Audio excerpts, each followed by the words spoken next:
Всем привет, ребят, с вами Эванс, это новая рубрика, и я не стал не придумать какого-то оригинального названия, потому что я знаю, что в любом случае, если вы будете забивать это в поисковике, а вы будете забивать это в поисковике или не будете, то вы просто будете забивать Эванс книги, поэтому я решил назвать эту рубрику именно так. И суть в том, что за минуту мне нужно будет рассказать о прочитанной мной книге, там, о ее шрифте, о количестве страниц, о сюжете, обложке и так далее. Ну, в общем, все то, что меня цепляет в ней, и все то, что не цепляет. И в конце я должен буду вынести свое субъективное, повторяю, субъективное мнение относительно того, достойна ли эта книга жизни, ну или же нет. Мы начнем сегодняшним гостем программы стал детектив Рута Уэйра, девушка из каюты номер 10. Заранее скажу, что книга имеет право не только на существование, но еще и на экранизацию, которой занялись в 2017 году. Так что, эвоманчики, ждем скоро новый классный фильм. Коротко о сюжетной линии. По этой книге я могу сказать, что я не являюсь тем человеком, которому... Ну, например, смотрите, в книге 350 страниц, а описывается 7 суток. Мне не нравится, когда за первые 250 страниц автор описывает всего лишь 3 дня, а потом он умещает бурное развитие четверо суток.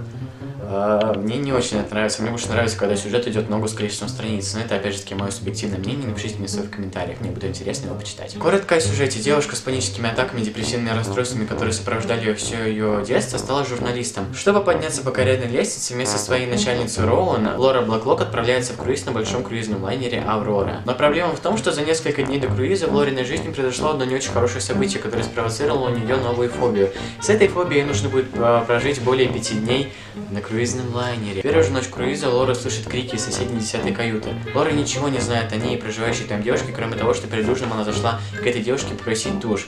Опять же таки, проблема в том, что девушки в каюте не было.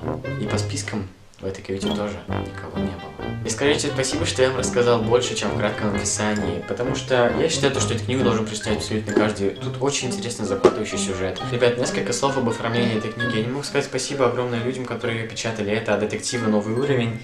И тут все настолько классно, тут настолько все просто, но в то же время тут все очень классно. Так что я советую книгу. Она мне зацепила всем буквально от краткого описания до обложки. Так что я советую прочитать вам ее обязательно прямо на...